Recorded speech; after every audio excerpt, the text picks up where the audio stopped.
Good afternoon, everybody. How's everybody doing today? It's What He Speaks, speaking to you all once more about 5 of my most unpopular zombies opinions. And now you're going to see, as I start discussing some of these, that they really aren't that unpopular.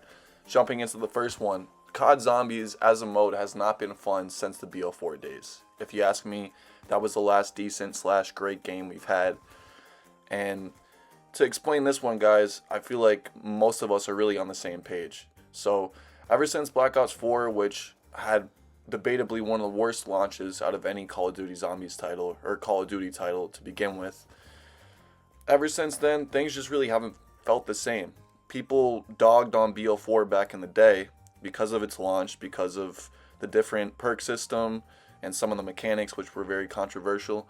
But a lot of those maps, like 9, Ancient Evil, even you could argue Classified, even though that's a bit of a stretch, they still had that zombies character, that personality to them that kept us going back in the day, and that made us want to play the mode over and over and over, right?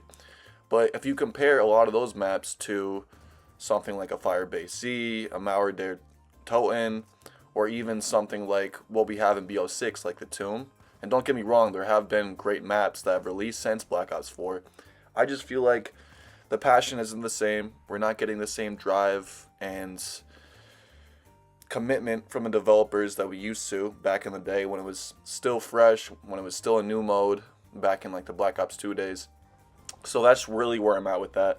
I'm hoping for greatness with the Shattered Veil. We'll see what that brings us, guys. I'm definitely going to be doing some more content on that.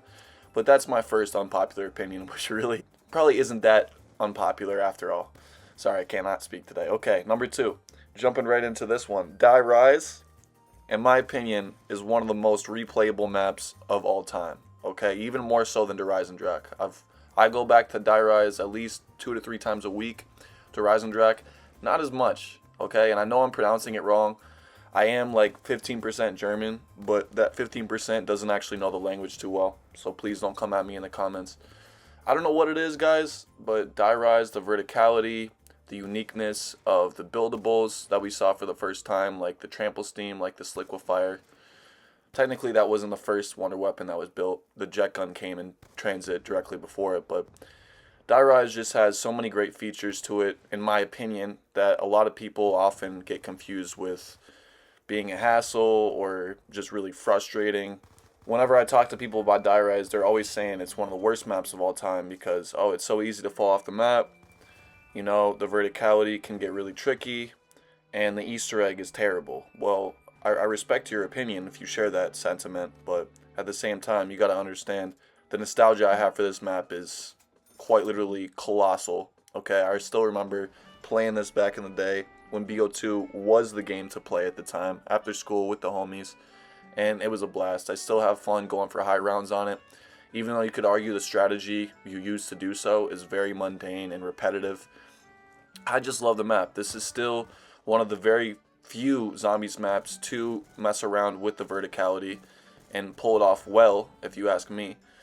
And if you're going to say that it sucks because of that, just get good, kid. Seriously, don't fall off the map. Know where to jump. You can land on the purple mattresses. Everything's going to be okay.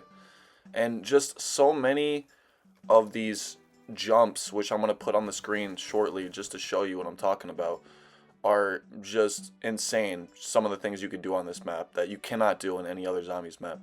So that's where I'm at with that. Rise and Drac is still a great map, but I'm not going back to replay it as much as I am Die Rise. I'm sorry, guys. I'm just not. So, number 3, if you ask me, none of the Cold War Easter eggs surpass the Exo Zombies Easter eggs. Now, this is going to be a hot, steamy take. The Cold War Easter eggs, there's really only one legitimate one that is even worth going back to, and that's going to be D Machine, which was decent for the most part. It was a great launch map, but at the same time, the Exo Zombies Easter eggs, I feel like they get a little bit too much hate. Okay, Outbreak, as simple as it is, you still have unique elements where you're going into the trash chute, you're shooting the ground, looking for the key card for Decker.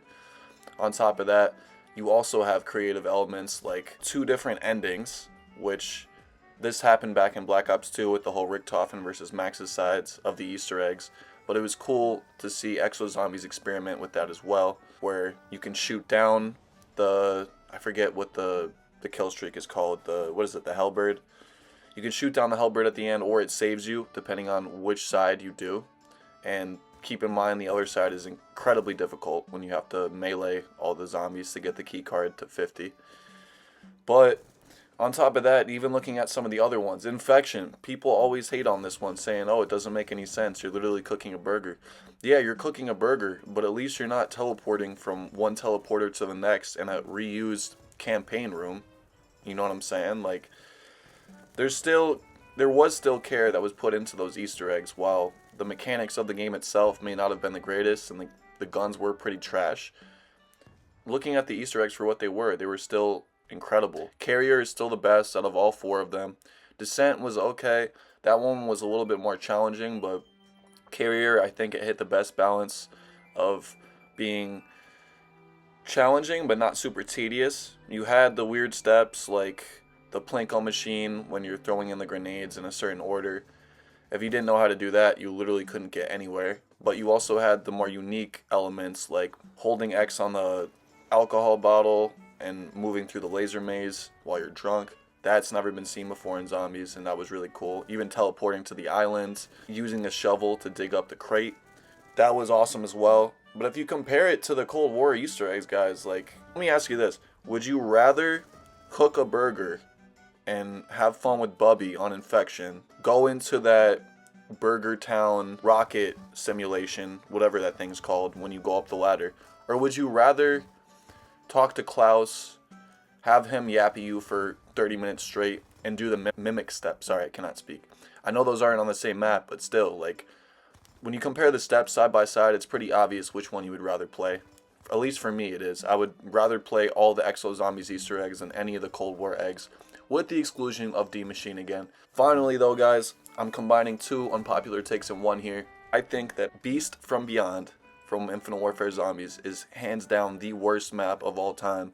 And I think Mephistopheles really isn't all that. It's not the best boss of all time. Super Slasher on that same Infinite Warfare engine was better, okay?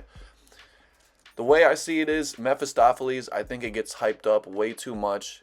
I think part of the reason for that is Infinite Warfare Zombies, while it was fresh and it was the game to play, even though not really anybody was really playing it at all, people hated Beast from Beyond so much when it released. Same goes for the attack of the radioactive thing, that once they got a semi-decent boss fight, they were just floored, and they thought it was like the second coming of the Lord, basically. Which, there's some legitimacy to that, especially when you think about those last 2 Easter eggs.